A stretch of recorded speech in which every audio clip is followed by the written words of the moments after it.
KZN Future 50, powered by F&B Business and East Coast Radio, is up next. Stay tuned as we spotlight an unstoppable business shaping our future's province. They say it's just business, but it's so much more for us as Mzansi businesses. It's about showing up every day on every street corner, B&B, barbershop, farm, franchise, and manufacturer. Because giving up is just not an option. It's about the comfort we, as over 1 million unstoppable businesses, feel from having F&B Business behind us.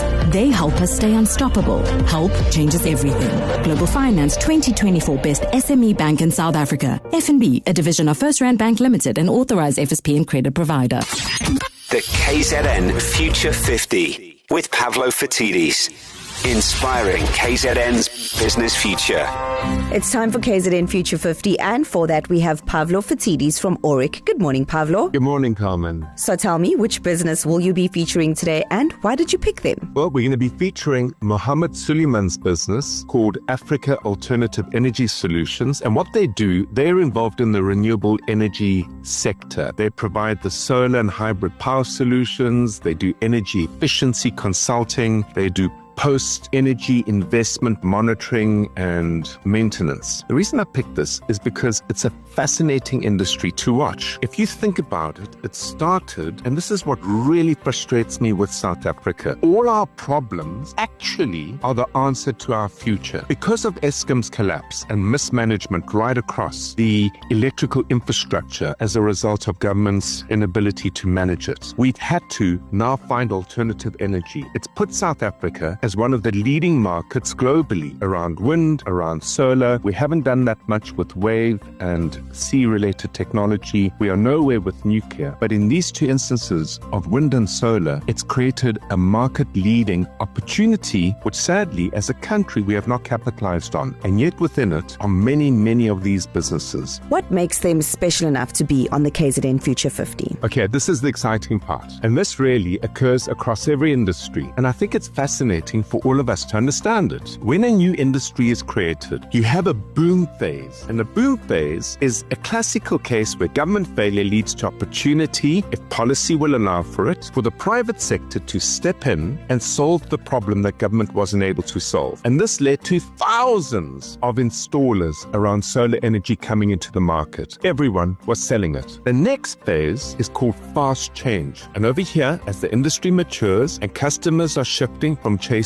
cheap panels to demanding long-term, reliable, quality after-sales service, the fly-by-nighters who came in the beginning fall away, and the industry moves to more trusted professional businesses. The third phase is then called the shakeout, and I think we're on the cusp of this phase. And this is where bigger clients want really complicated quality service level agreements. They want remote monitoring, they want long-term support. They're asking, can I trust you to keep my power on year after year? And the winners over here will be those who have built strong systems with trained teams and a very professional reputation. And where I think we will find ourselves in the next 2 years is a race from the hustle to the business of building these businesses. And in that race, the solar installer has to then transform into becoming a dependable energy partner. The industry isn't slowing, it's leveling up. And the big question to all businesses out there in this space, or any player, is this a game that you will meet? If you do, you will sustain. If you don't, you might well fall away. So Pavlo, tell me, the question really is, where will Africa Alternative Energy Solutions be in 5 years' time? Look, Carmen, Muhammed Suleman is so well placed to become, I believe, a significantly leading player right across the country in this industry. And there are 4 reasons. Firstly, he's got fantastic technical credibility. He has an engineering background. He has studied in South Africa. He has studied abroad. He has deepened his technical insight. And in a maturing industry where performance and risk management matters more than price, technical credibility is not negotiable. The second reason, he has built his business from the ground up. He didn't inherit it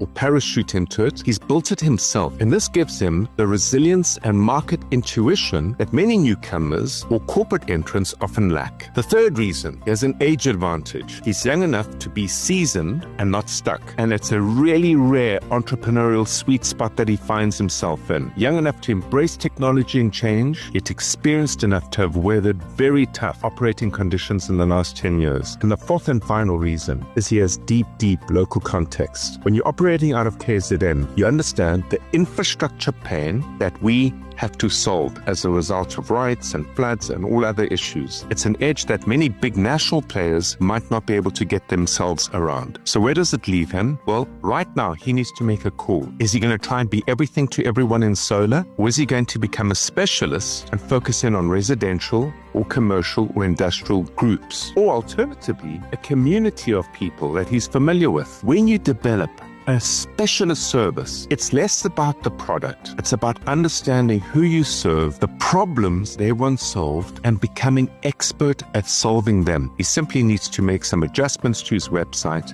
and then build consistent momentum in serving that group of people. And if he looks back 3-5 years from now, he will have a business that has probably 5x'd itself. In other words, increased itself by 5 times. So what can KZN do to support Africa Alternative Energy Solutions? So look, Muhammad's made a decision in which direction he wants to go. He understands what his broad-based technical competence and experience can offer. And the call out over here is going to be to the CEO of Willerton Foods, Zubair Musa. Willerton, Carmen, is a group that started in KZN in 1970 and has become South Africa's largest sunflower seed crusher, as well as one of the leading competitors in the South African FMCG, the food moving consumer goods market, the people who supply, for example, edible oils, candles, toiletry, and luxury soaps. It is a fantastic opportunity for Zubair to meet with Muhammad. I am absolutely convinced that through my conversation with Muhammad and how he approaches his engagements with customers, he will be able to find and extract significant savings, not only to the group, but to the group's broader interests. Pavlo Fatidis from Oric is joining us for KZN Future 50. Thank you for joining us. And if you want to get involved in KZN Future 50, go to ecr.co.za and you can find all the info on all of the companies that we feature.